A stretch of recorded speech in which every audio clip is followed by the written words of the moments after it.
un premier temps, les auteurs vont se présenter une à une et vous présenter un peu leur univers. Qui commence? Honorée la plus jeune, c'est parti, Isor, je t'en prie. Donc, je m'appelle Isor de Villers, je suis en études de droit actuellement. Du coup, j'écris depuis assez longtemps, mais j'ai fini mon premier livre en second.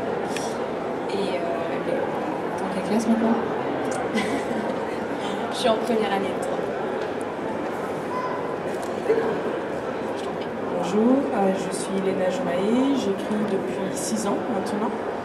Je suis auteure de la saga Les Oubliés aux éditions Plume Blanche, une saga dystopique, post-apocalyptique non, ce sont les 250 ans après l'apocalypse, mais une saga d'anticipation dystopique qui est également sortie aux éditions François Zir et chez Ada au Canada. Isor, est-ce que tu peux présenter un peu ton univers, une petite présentation? Alors, mon livre, c'est Les Enfants d'Astra. Donc, le premier tome est sorti en septembre. Ça se passe, c'est de la science-fiction dans le futur. Et c'est après une guerre, les perdants organisent leur vengeance. Okay. Et est-ce que vous pouvez me dire un peu le point d'originalité de vos univers, ce qui fait qu'ils ressortent un peu du genre dystopique et un peu post-apocalyptique, pas foncièrement, mais ce qui fait leur originalité en fait?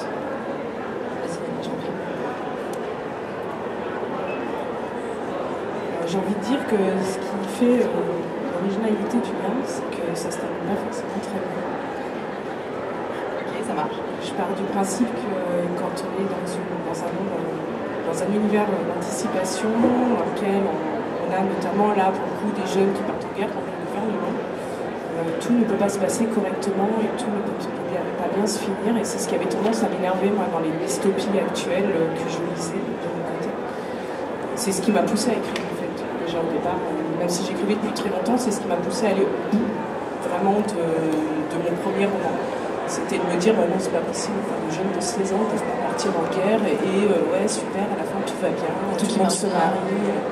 Donc, ouais, ce qui fait vraiment l'originalité, c'est que non, ça se passe pas bien. Et ça se finit pas forcément bien. D'accord, pas de spoil, on n'en dira pas plus. Voilà. Et Isor, qu'est-ce qui fait l'originalité de son univers? Du coup, il y a plusieurs points. C'est un roman choral, donc avec plusieurs points de vue, plusieurs personnages qui s'expriment. Les personnages, ils sont pas tous au même âge. Il y a des garçons, des filles. C'est pas forcément à chaque fois le même type du tout. Et on a le point de vue de deux camps en fait. On s'attache aussi bien au camp des perdants de la guerre qu'au camp des vainqueurs. C'est vraiment cette opposition qui est originale. Ok. Alors, les mots qui reviennent le plus dans le genre sont du coup dystopie et post-apocalyptique. Est-ce que chacune de vous peut me donner un peu une définition de ce qu'elle pense de ce qui est le genre post-apocalyptique et le genre dystopique? Vas-y, Isor, commence. Le genre dystopique, pour moi, c'est un peu la dénonciation d'une société. C'est vraiment ce qui est au centre, c'est la société qu'on dénonce ou qui est mise en avant. Alors que le post-apocalyptique, c'est qu'il y a une catastrophe chimique, naturelle, peu importe. Et qu'après, c'est le monde qui repart à zéro et qui sont construits. Léna, est-ce que tu veux ajouter quelque chose? Non, oui, effectivement, c'est ça, une société post-apocalyptique, on est sur une société qui se reconstruit suite à une catastrophe. Une société dystopique, on va plus être en fait sur soit une utopie qui a mal tourné, au début avec plein de bons sentiments, on se dit là ce qu'on a fait jusqu'à maintenant c'est un peu nul, on va repartir sur un nouveau modèle et finalement même avec toute la bonne volonté du monde ça tourne mal. Soit on part dès le départ avec forcément des mauvaises intentions, bien souvent du gouvernement, et on se retrouve dans une société avec un régime totalitaire qui à la base a voulu créer quelque chose pour avoir de l'ordre en fait, et se dire non, aujourd'hui les citoyens ils n'ont plus le droit de bouger, et pour être sûr que tout le monde va filer droit, on met des règles en place, que personne n'a le droit d'enfreindre, etc. Ok, d'accord. Alors, ces deux genres font partie intégrante de la littérature dite young adulte ou jeune adulte. Est-ce que vous êtes d'accord avec cette catégorisation d'âge, déjà? Et est-ce que vos romans s'adressent qu'aux jeunes adultes ou ont-ils une autre portée? Vas-y, Léna, je t'en prie. Alors, je vais nuancer en fait. Aujourd'hui, la littérature dystopique, la littérature d'anticipation s'adresse principalement aux ados et aux jeunes adultes. C'est très récent. On va dire que c'est avec l'émergence d'Hunger Games, de Divergente, de tous ces romans-là que c'est arrivé. Avant ça, la littérature dystopique, c'était de la littérature intellectuelle. La littérature dystopique du début du XXe siècle, je pense à Fahrenheit 451, 1984, elle était vraiment là pour décrier une société, pour décrier ce que le monde pouvait devenir. Et on était vraiment avec une cible adulte, et non pas une cible jeune adulte. Je pense que c'est très récent et que c'est hyper important, en fait. Qu'on ait voulu mettre ces lectures-là à niveau des adolescents et des jeunes adultes, même si certaines littératures de l'époque sont lues au collège, sont lues au lycée, mais finalement accrochent moins aujourd'hui les jeunes que ça pouvait être il y a encore 20 ans, il y a 30 ans. Et de remettre ça un petit peu au goût du jour, de le dynamiser peut-être un petit peu, de le rendre plus attachant aux yeux des lecteurs jeunes, je trouve que c'est important pour les toucher sur certains sujets. Sensibiliser sur certains sujets, etc. Lisa, qu'en dis-tu? Je suis d'accord avec tout ça. Et je pense que c'est parce que le livre post-apocalyptique ou dystopique a évolué en fait. L'âge des personnages a évolué, le type de héros a évolué. Et du coup maintenant ça touche plus les jeunes, mais parce que c'est le livre est plus fait pour les jeunes, parce que par exemple souvent c'est des adolescents les héros. Et donc un adulte s'y reconnaît moins, même s'il peut apprécier aussi. D'accord, ok. Donc là on parle bien des héros, donc on va rester sur cette tendance des héros, et on a surtout des personnages qui sont féminins dans ce genre de littérature. Pourquoi d'après vous déjà des personnages féminins, et aussi est-ce le cas de votre univers particulièrement? Des personnages féminins, parce que la littérature a évolué et aujourd'hui les personnages féminins ont plus d'importance, plus de place. Ça peut être des femmes auteurs qui écrivent aussi et qui mettent des personnages féminins. Après, il n'y a pas que des personnages féminins. Le labyrinthe, c'est les héros par exemple, et c'est tout à fait dans le style de Hunger Games et compagnie. Moi, dans mon livre, il y a deux types de personnages, comme j'ai dit tout à l'heure, le personnage masculin, féminin. Je pense que c'est pas ça qui est important, c'est le caractère du personnage derrière. Yana. Alors, dans Les Oubliés, je suis également plusieurs personnages, dont un personnage masculin qui est dans le camp des gentils, un personnage masculin qui est dans le camp des méchants. Mais effectivement, mes deux héroïnes principales sont des femmes jeunes. Et je pense que c'est également dû à l'émancipation des femmes, en fait, qu'on retrouve des héroïnes qui sont là, qu'on veut, qui se battent pour faire changer un peu les choses. Clairement, je pense qu'il y a 50 ans, 60 ans, ça aurait été moins crédible. Ouais. C'est sûr que 1984... ça aurait été moins crédible. On aurait crié au scandale, en plus, pour certaines têtes pensantes de la littérature de l'époque. Comme ça, une femme héros. Elle n'est pas à la cuisine? Je comprends pas. Je pense que ça aurait été vraiment moins crédible et qu'aujourd'hui, heureusement, les lignes bougent, les choses changent et on peut enfin avoir des héroïnes. Pourquoi s'en priver, en fait? D'accord, ok. Donc lié à ce thème des personnages féminins, on a aussi bien sûr la figure des héros masculins et féminins. Et est-ce que d'après vous, ces héros sont-ils protéiformes dans le genre de la dystopie et du post-apocalyptique, ou est-ce qu'ils correspondent à des schémas? Léna, qu'en penses-tu? Alors je pense que on a clairement une ligne directrice qui a été donnée par les romans américains. Une jeune adolescente de 16 ans qui part se battre contre le reste du monde. Concrètement, on a. Après, on a, comme disait Isor, on a le labyrinthe. La majorité, c'est des hommes, même si c'est des garçons, même s'ils sont plus jeunes, un peu plus vieux de 16 ans quand même. Même si on a une jeune fille qui arrive et qui va se battre également. Voilà. Donc, je pense que les héros peuvent prendre toutes les formes. Mais à l'heure actuelle, et c'est une réalité, on retrouve beaucoup de jeunes adolescentes qui partent en guerre contre un gouvernement. Et ce serait bien que, voilà, on commence à avancer, parce qu'on a remis un pied dans la dystopie, ce qui avait été abandonné concrètement depuis le début du XXe siècle, moitié du XXe siècle, on en a eu beaucoup. Et on en a eu un peu moins. Après, on était passé sur plus une période de post-apocalypse, de science-fiction pure. Et les dystopies reviennent au goût du jour depuis une quinzaine d'années.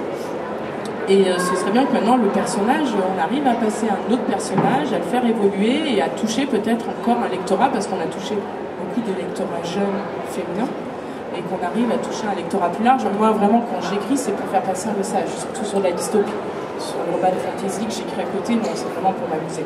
Mais là, c'est vraiment pour faire passer un message. Et je pense que pour arriver à toucher un public plus large, il va falloir qu'on apprenne, nous, en tant qu'auteurs, à faire évoluer les personnages principaux pour toucher tout le monde.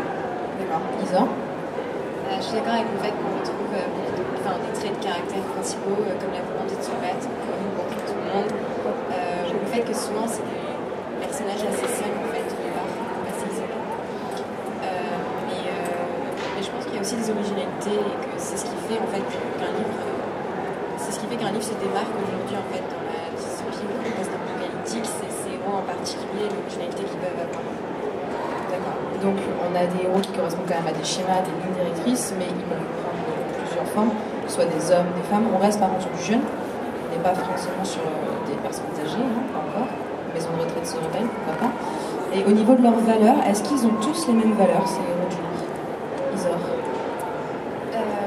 Non, pas tous les mêmes valeurs. Enfin, ils ont des valeurs, ils se battent vraiment généralement pour la justice, pour établir un monde meilleur. Dans le monde dystopie, souvent c'est contre la société en place. Donc il y a quand même une valeur de justice assez centrale dans la société. Mais après, ça dépend de tout le livre. Moi, par exemple, dans mon livre, j'ai plusieurs héros, et donc ils se battent tous pour des valeurs plus ou moins différentes, puisqu'ils appartiennent à des camps opposés. Donc, est-ce que toutes ces valeurs sont compréhensibles par le lecteur? Est-ce qu'il y a cette espèce d'ambivalence? Ou est-ce qu'on est clairement du côté des perdants qui veulent gagner accomplir leur vengeance? Je pense que plus on avance, plus ça devient ambivalent en fait. Moi, on sait à qui s'attacher parce qu'ils ont tous leur but plus ou moins louable, mais on comprend pourquoi. Et quand on comprend les motivations d'un personnage, c'est difficile de ne pas s'y attacher ou de ne pas essayer d'avoir envie de le voir réussir en fait. Alors j'ai envie de dire que les valeurs, pour pouvoir toucher le public, elles doivent être universelles. Donc effectivement, on va retrouver des valeurs communes un petit peu dans tous ces romans, qui est déjà l'envie de vaincre le mal, entre guillemets, le mal qui se pose en face de nous, l'envie de liberté, l'envie de pouvoir vivre sa vie de manière normale, et que ces thèmes-là, on va les retrouver dans la majorité des dystopies.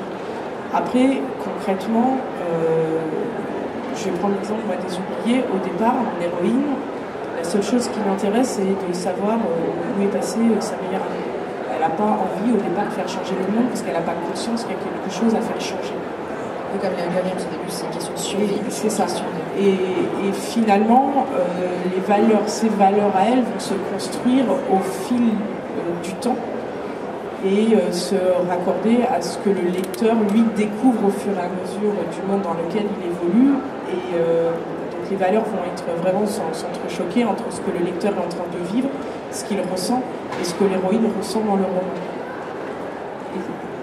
Après, c'est important, de toute façon, qu'on touche le lecteur sur des valeurs qui le travaillent, et qui le travaillent dans son quotidien, dans le monde dans lequel lui, il évolue. C'est-à-dire qu'on va aller chercher le lecteur dans son quotidien, là, aujourd'hui, tirer sur la petite corde sensible de ce qui le travaille et l'extrapoler dans le livre. On va faire s'entrechoquer deux mondes, notre monde, le monde du livre et le monde réel, pour que le lecteur se sente concerné par tout ce qui se passe dans le livre. D'accord. Donc là, on a parlé des personnages, maintenant on va parler un peu du contexte, car vos deux univers sont ancrés dans un futur sombre, sur fond un peu de catastrophe ou de guerre. Mais pourquoi cet attrait de l'apocalypse et des sociétés totalitaires qui en découlent, d'après toi, en tant qu'auteur déjà? Après, on verra. En tant qu'auteur, alors du coup, c'est pas un attrait pour la guerre qui m'a fait écrire le livre comme ça, c'est que je trouvais que dans les livres en général, on assiste à une guerre durant tout le livre, ça se finit bien, les héros sont tout le temps en bas, ils ont perdu des proches, mais moi je voulais commencer le livre par la fin d'une guerre. Et vont suivre le point de vue des perdants, donc voir ce qui se passe après en fait. Donc c'est plus ça qui m'a fait écrire le résultat d'une guerre en fait. C'était pas au départ, c'était pas le fait de vouloir l'inscrire dans un genre en particulier. Léna? Alors moi, je lis de la dystopie, je suis tombée dedans au collège en lisant Le meilleur des mondes, donc j'en lis depuis très longtemps. Et si je me suis lancée dans l'écriture de dystopie, c'est parce que j'estime qu'aujourd'hui, arrivé à l'âge adulte, c'est à nous de montrer ce que peut être l'avenir. C'est ce que je disais lors de la rencontre que j'ai faite avec les collégiens jeudi. On laisse malheureusement, j'ai 40 ans, donc j'ai du recul sur ce qui se fait à l'heure actuelle au niveau du monde, au niveau de l'environnement, au niveau des gouvernements. Et je suis très pessimiste sur l'avenir, je suis désolée. Et je pense qu'on laisse à mes enfants, à leurs enfants, si le jour ils en auront, un monde qui n'est pas en super bonne santé, qui ne va pas très bien. Et concrètement, si j'écris de la dystopie, c'est dans l'espoir que les jeunes se réveillent comme nous, on n'a pas pu le faire. Et qui se disent non, on ne peut pas aller là. Et qu'avant qu'on en arrive à ce qui se passe dans cette dystopie, où c'est la guerre, où les peuples se battent entre eux, où on se bat contre un gouvernement, on trouve des solutions avant en fait. Et les solutions, je ne les ai pas. Ouais. Moi, à mon petit niveau, les solutions, je ne les ai pas, mais j'espère que ça pourra faire réagir, je ne sais pas, ne serait-ce qu'une quinzaine, une vingtaine, une cinquantaine de jeunes qui vont pouvoir trouver des solutions avant qu'on en arrive là. D'accord, donc il y a forcément un message, une dénonciation de la société actuelle. Tout à fait. Isor, est-ce que toi c'est ton cas? Est-ce que dans ton livre il y a une dénonciation de cette société ou est-ce que tu es vraiment plus dans on va dire, l'étude des conséquences qu'une guerre peut avoir, ce genre de choses? Moi, il n'y a pas de dénonciation de la société actuelle, c'est pas du tout mon but dans mon histoire, c'est pas ce que je veux faire. Après, les conséquences de la guerre, c'est plus comment on vit après la guerre et surtout le fait que la guerre est un enchaînement de conséquences en fait. Et ils s'en rendent tous compte, aucun d'eux, enfin dans le livre, beaucoup de gens ne l'ont pas voulu, mais c'est parce qu'ils n'ont pas su maîtriser les événements un par un et que tout a dégénéré. Donc c'est plus ça s'il y a une négociation, cet enchaînement de conséquences, le fait que ça va très vite et qu'on ne comprend pas toujours pourquoi, mais c'est pas la société actuelle. Et pour les lecteurs, du coup, l'attrait du lecteur, du lectorat pour ce genre de choses, pour les nains, du coup, pour toi, c'est plus pour se rendre compte du coup d'un état des choses, d'un état de fait qui va arriver bientôt. Je pense qu'on a plusieurs profils de lecteurs, hein, de toute façon. Après, je pense qu'on peut vraiment en faire ressortir deux principaux. Les premiers qui ont envie d'aventure, envie de vivre une aventure, et ça va passer par un roman post-apocalyptique, ça va passer par une dystopie avec une rébellion, parce que le jeune se sent à ce moment-là, surtout quand on est sur les adolescents. Parce que l'adolescence, c'est quand même une période où on a envie de se rebeller contre la société, contre les parents, contre les profs, pas tous, mais la majorité quand même, c'est pas une période super simple où on est en accord avec tout le monde. Donc je pense qu'ils vont retrouver dans les romans d'anticipation ça. Et puis il y a aussi ceux qui sont conscients de ce qui se passe à l'heure actuelle et qui, à travers ces lectures-là, veulent peut-être se mettre un électrochoc et se dire « Ah oui, voilà ce que ça pourrait être si on laisse faire ». D'accord. Okay. Vraiment deux catégories de lecteurs. Ceux qui veulent s'évader, en tout cas une espèce de catharsis à travers des romans de rébellion, et d'autres qui veulent vraiment prendre conscience de ce qui se passe. Toi, Isor, est-ce que tu catégorises le lecteur de la même manière ou est-ce que tu penses qu'il y a d'autres possibilités? Je catégorise un peu moins. Moi, je pense que quand on lit ce genre de livre, c'est parce qu'on a envie de se transporter dans un autre univers, dans un autre monde d'abord. C'est totalement différent généralement. C'est le futur, donc ça intéresse. Souvent, c'est le futur, à présent. Ça nous intéresse, ça nous permet d'imaginer comment ça va être plus tard. Ça nous fait rêver, ça nous fait faire des cauchemars, mais ça fait rêver aussi. Tout ce qu'il y a de positif, parce qu'il y a du positif en général. Et s'il n'y a que du négatif, on peut éviter ça dans ce cas-là. Mais pour moi, ça attire parce que c'est vraiment une porte ouverte sur après, en fait. D'accord, donc toi, c'est plus un lectorat, on va dire, de divertissement. Des gens qui veulent sortir du quotidien, voir ce qu'il y a peut-être après. Mais par rapport au fantastique, en fait, c'est quelque chose qui peut être crédible. C'est-à-dire qu'on se projette ailleurs, mais en même temps, ça peut arriver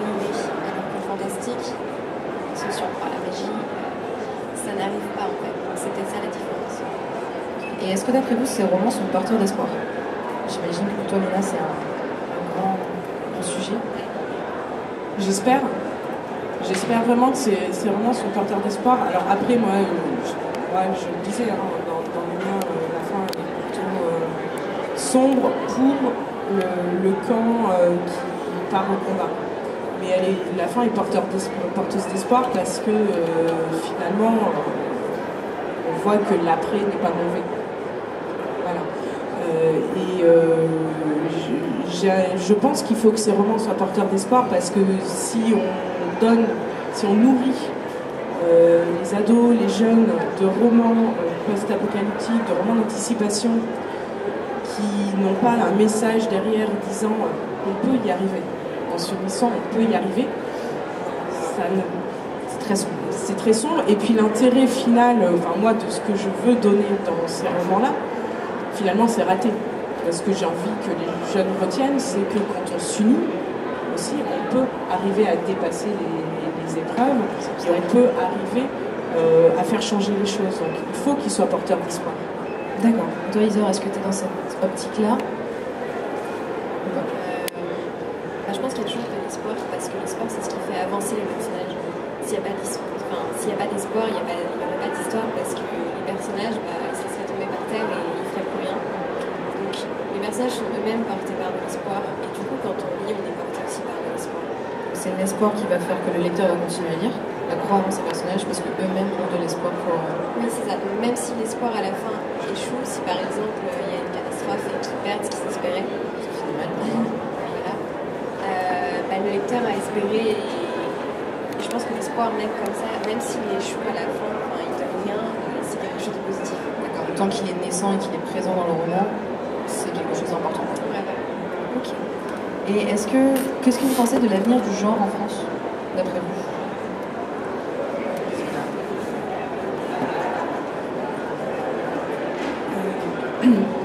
Je pense qu'on n'a pas fini d'entendre parler des romans d'anticipation français. On a beaucoup entendu parler ces dernières années des romans d'anticipation étrangers, américains notamment. Mais les auteurs français sont là, coucou, qui sont pas mauvais, qui sont pour certains même plutôt très bons. J'ai lu des romans d'anticipation français excellents, je pense à Phobos de Victor Dixon, qui est vraiment excellent.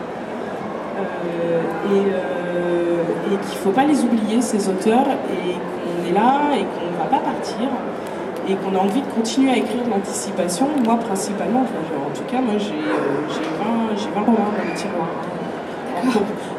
Qui sont commencés, où j'ai juste un synopsis, mais j'ai de quoi vous alimenter pendant quelques années encore. Donc, on ne va pas partir, et on est au moment où il faut... Au-delà du roman d'anticipation français, des auteurs français, j'ai envie de parler du roman d'anticipation français, j'ai envie de parler des auteurs français. Les auteurs français commencent enfin à se faire une place dans le monde de la littérature jeunesse. Au-delà de ce qui peut se faire aux États-Unis, ils commencent à avoir leur propre identité et ils commencent à être reconnus.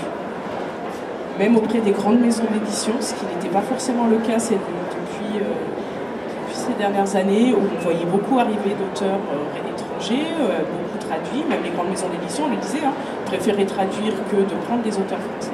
Et enfin, les grandes maisons d'édition commencent à créer des collections uniquement pour les auteurs français. Ils commencent à accepter des manuscrits d'auteurs français et à se rendre compte qu'il y a des auteurs en France et qui ne sont pas mauvais. Donc, je pense que le genre a de beaux jours devant lui en France, et notamment avec les auteurs français. Okay. Toi, Isor, l'avenir du genre?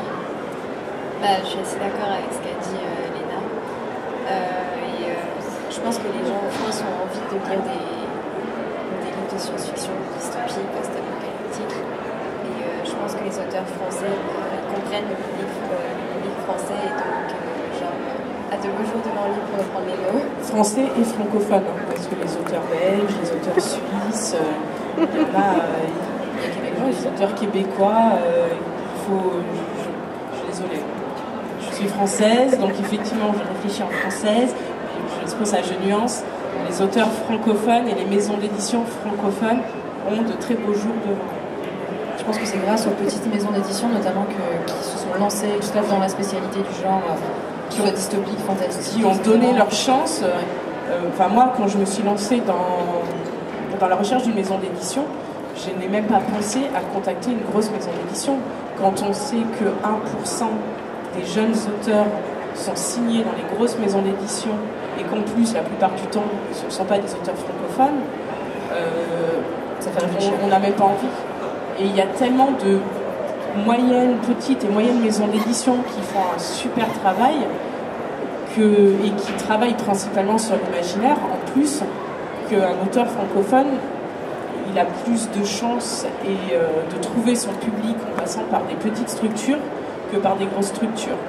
Les choses évoluent, les petites structures grandissent, elles grandissent bien. Pas toutes, mais il y en a certaines qui grandissent très bien. Et les grosses structures commencent à se rendre compte qu'il y a des auteurs qui écrivent déjà en français. Il n'y a pas forcément besoin de prendre des textes américains et de les traduire pour avoir de bons textes. Et donc je pense que c'est très positif pour l'avenir des auteurs et des maisons d'édition francophones. Il y a aussi surtout ce qui est bien avec les petites maisons d'édition, c'est qu'elles sont souvent plus à l'écoute que les grandes maisons qui, comme elles sont spécialisées dans un genre, elles vont souvent vraiment accompagner l'auteur, se dédier à sa communication, à sa visibilité, et donc l'aider à progresser plus facilement et à toucher un public plus large, peut-être plus vite. Et est-ce que vous auriez, pour terminer, un conseil à donner à quelqu'un qui veut se lancer dans l'écriture d'un roman de genre, de ce genre-là en tout cas? Isa, est-ce que tu aurais un conseil à leur donner? Persévérer. Et ça, c'est pour tous les livres, pour écrire n'importe quel livre. Et après, chercher l'originalité. Parce que c'est un genre où on a facilement, on peut avoir tendance à vouloir faire un peu ce qui a déjà été fait. Donc je pense que ce qui peut avoir du succès, ce qui peut plaire, c'est ce qui n'a pas été justement. Trouver un peu sa voix, c'est quelque chose d'un peu à dénoncer peut-être, parce que par exemple, Léna, toi tu t'es mis à écrire parce qu'il y avait un manque d'après toi dans le genre. C'est pour ça que tu as trouvé ta voix et ton originalité grâce à ça. Oui, et puis il faut y aller en fait. Faut pas hésiter à écrire, il faut se lancer, il faut pas avoir peur, il faut tenir parce que c'est pas facile de commencer. Commencer, c'est pas toujours très difficile. On va dire que les premières lignes, les premiers mots, c'est pas, enfin en tout cas pour moi, c'est pas ce qui est le plus compliqué. Tenir la distance, tenir jusqu'au bout, jusqu'au point final, c'est parfois plus compliqué. On peut se décourager parce que ça prend du temps, parce que c'est un vrai travail, contrairement à ce que certains peuvent penser, parce que ça demande beaucoup de concentration, beaucoup de remise en question, d'accepter la critique, d'accepter, d'effacer aussi parfois certaines choses. Et c'est pas évident d'aller jusqu'au bout, donc il faut s'accrocher, il faut écouter ceux qui ont des conseils à donner, il faut tenir le coup et ne pas avoir peur en fait de se lancer et de proposer son texte aux maisons d'édition pour ne serait-ce qu'avoir un retour, un avis, même s'il est négatif. Ça permet de retravailler et de repartir au combat et de s'améliorer et de pouvoir proposer de nouveau le texte peut-être une fois qu'il a été retravaillé. Il faut vraiment s'accrocher. Après, il faut savoir aussi que toutes les critiques ne sont pas bonnes à prendre. Il y en a qui veulent vraiment vous critiquer pour vous critiquer et ça n'a absolument aucun intérêt et il faut les laisser de côté. Mais après, toujours prendre les bonnes critiques, ça c'est toujours important. Et vous écrivez comment, ça d'ailleurs, Lisa? Comment est-ce que tu as écrit ton roman? Est-ce que tu l'as écrit en une fois? Est-ce que tu as structuré? Comment tu as travaillé la chose? Alors moi j'ai écrit au fil de la plume, donc c'est-à-dire pas vraiment de plan. En revanche, je passe beaucoup de temps à corriger, parce que du coup il peut y avoir des incohérences ou des choses qui ne vont pas très bien. Mais j'aime bien parce que comme ça je suis assez libre dans l'imagination et ça m'encourage à poursuivre parce que du coup ça me bloque pas, parce que je suis pas quelqu'un de très organisé dans ma tête et ça me permet justement d'imaginer à chaque fois, donc de toujours prendre autant de plaisir à écrire mon chapitre. Et toi Léna, comment est-ce que tu écris? Est-ce que tu structures tout? Alors moi déjà je suis psychorigide dans l'écriture. Je suis un peu folle le reste du temps, mais pendant sur l'écriture je suis très psychorigide, c'est-à-dire qu'il faut que je sois dans le noir. Et avec un fond de bruit d'orage et de pluie. Ok. je supporte pas le bruit dans le reste de la maison, donc c'est-à-dire que quand je suis en séance d'écriture et que les enfants sont à la maison, je mets le bruit de pluie et d'orage très très fort pour pas entendre s'ils s'entretuent. Je découvre ça le soir en sortant de mon bureau.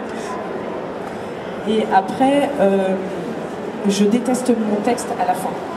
C'est-à-dire que je le relis tellement, à chaque fois que je recommence, que je me remets sur une séance d'écriture, je relis ce que j'ai écrit le chapitre précédent, voire 2-3 chapitres précédents, à la chasse aux incohérences. En général, avant de poser les doigts sur le clavier, quand je me remets en séance, il me faut 1 heure pour avoir bien traqué tout ce qu'il y a à traquer dans le texte sur les chapitres précédents. Et à ce moment-là, je peux me lancer dans l'écriture. Donc en général, la production en elle-même va me prendre 2 heures entre le moment où je me suis assise à mon bureau et le moment où vraiment ça coule.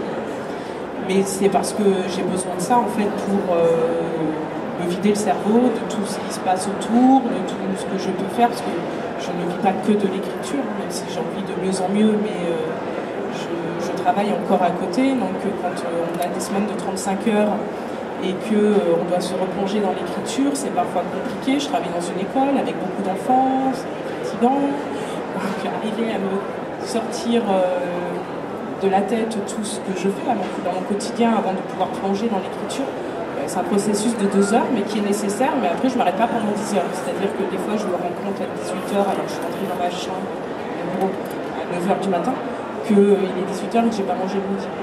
D'accord, ok. Mais voilà, j'ai un processus de ma vie, je sais pas, sur l'écriture, je suis très psychologique.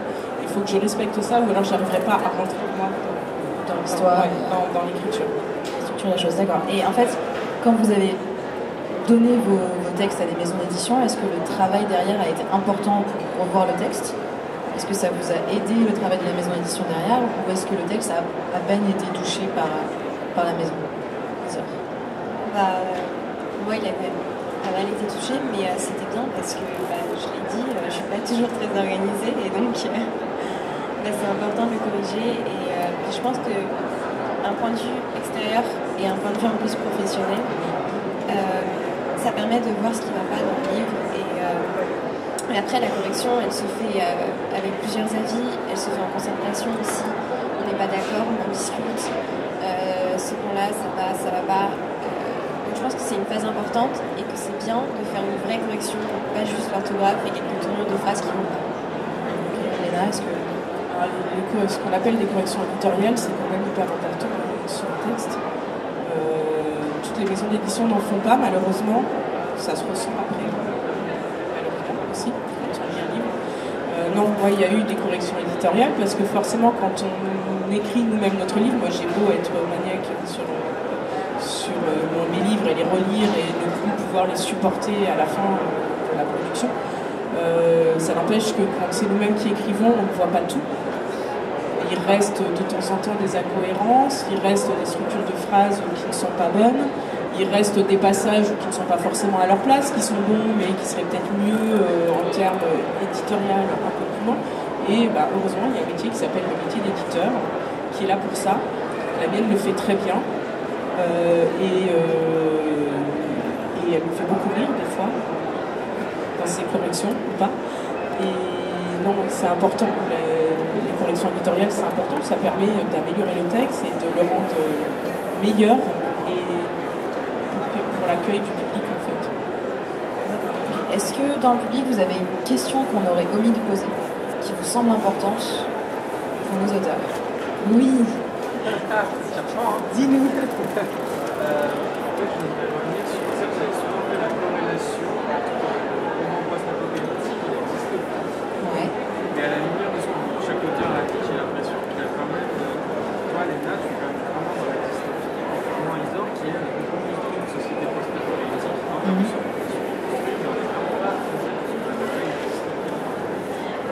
le sens où Astra, c'est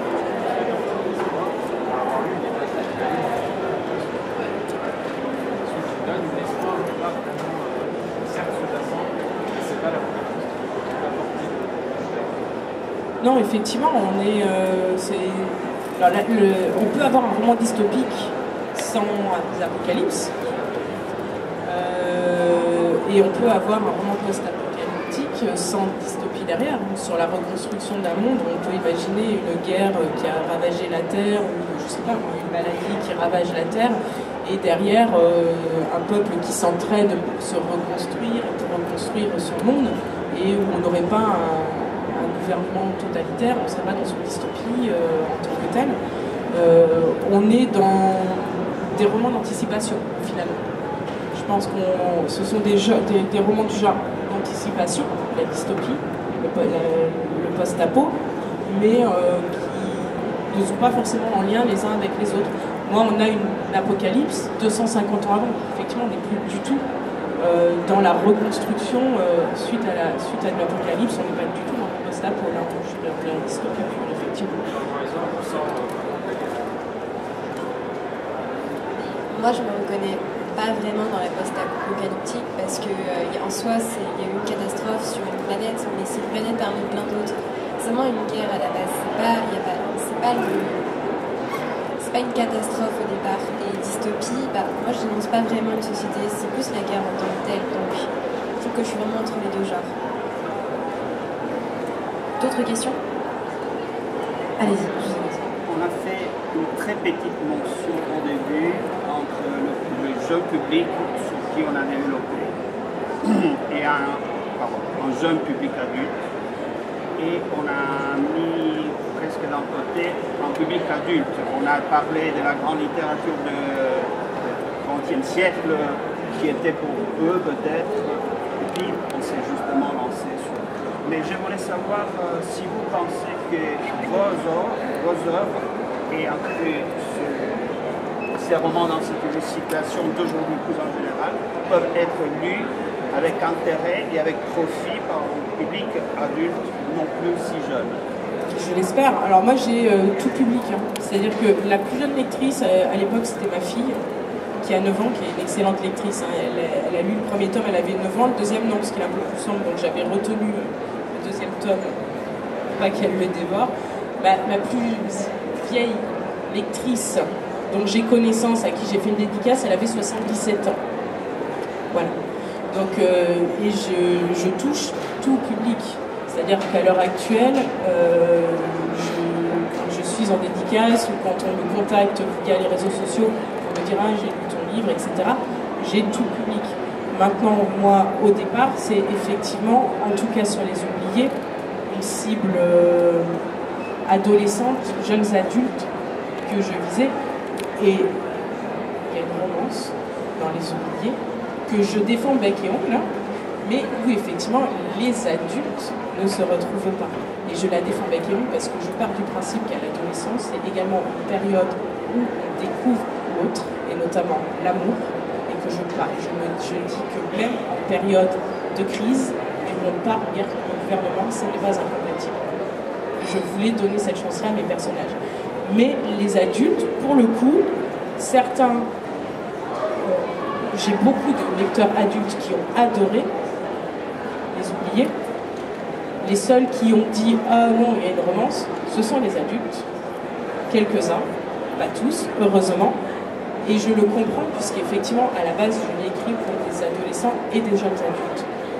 J'écris également d'autres dystopies qui sortent une l'année prochaine, l'autre dans 2 ans, qui sont pour un public jeunes adultes et adultes, dans lequel peut-être les adolescents se retrouveront. Lisa?